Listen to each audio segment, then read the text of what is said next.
Good evening प्यारे बच्चों, स्वागत है आप सभी का पाथ एकेडमी के यूट्यूब प्लेटफॉर्म पे। मैं आपका बायो मेंटोर सत्येंद्र कुमार स्वागत करता हूं आप सभी बच्चों का। आइए देखते हैं, हमने स्टार्ट किया था 12th क्लास का पहला topic sexual reproduction in flowering plant. आज हम बात करेंगे सेकेंड लेक्चर की।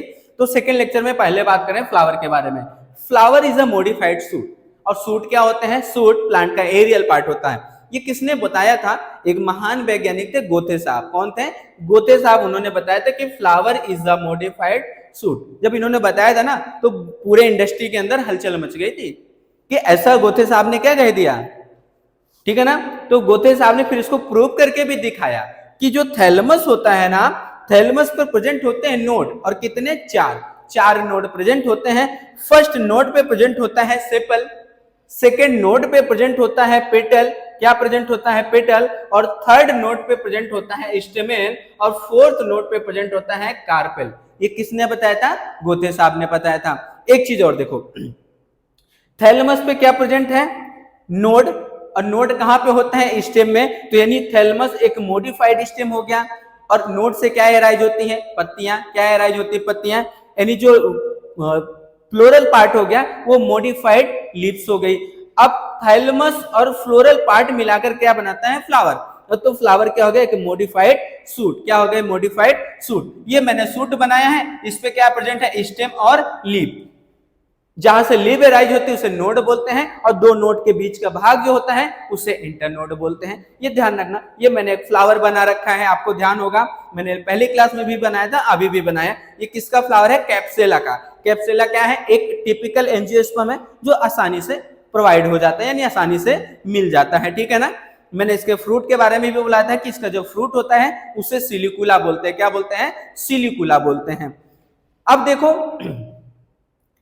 थैलमस, इस पे तो प्रेजेंट होता है नोड और इंटरनोड। इसके सबसे नीचे वाले भाग को पेडिसल या स्टॉक बोलते हैं। इसके बाद देखो यहाँ पे कैलिक्स जो होता है, इसके यूनिट क्या होती है? सेपल। क्या होता है यूनिट? सेपल। कोरोला, इसकी यूनिट क्या होती है? पेटल।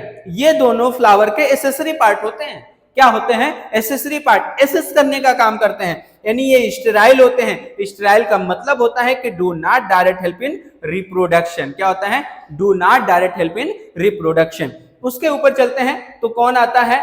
एंड्रोशियम, यानी मेल रिप्रोडक्टिव ऑर्गन आते हैं। इसकी यूनिट क्या होती है? स्टेमेन। क्या होती है? स्टेमेन।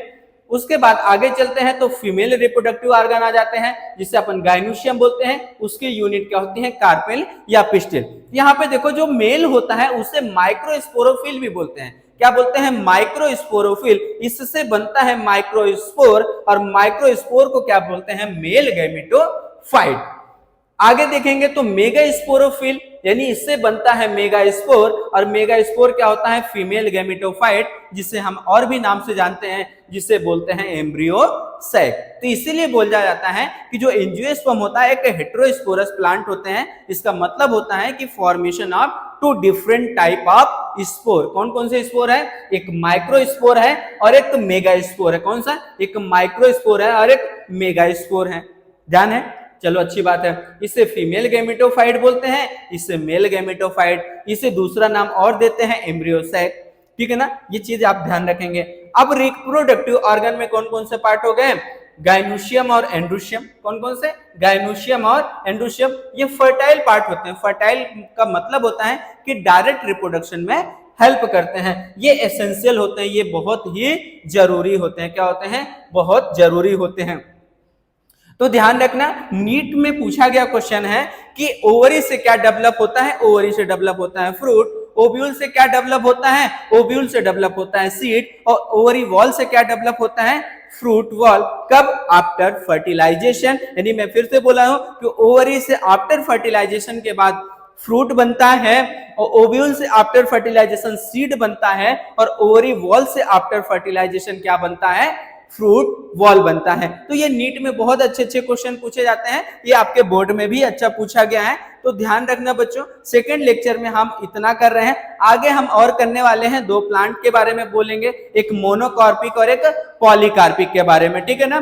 तो हम पहले जो रिप्रोडक्शन इन ऑर्गेनिज्म है उससे भी कुछ वर्ड लेंगे, कुछ टॉपिक उसको भी डिस्कस करेंगे जो आपके सिलेबस से हटाया गया, लेकिन वो टॉपिक आपके लिए इंपॉर्टेंट है। एक चीज और बताने वाला हूं, ये कार्पेल, अगर एक कार्पेल है प्रेजेंट है तो उसे मोनोकार्पेलरी बोलते हैं, और अगर एक से ज्यादा कार्पेल प्रेजेंट है तो उसे मल्टी कार्पेलरी बोलते हैं।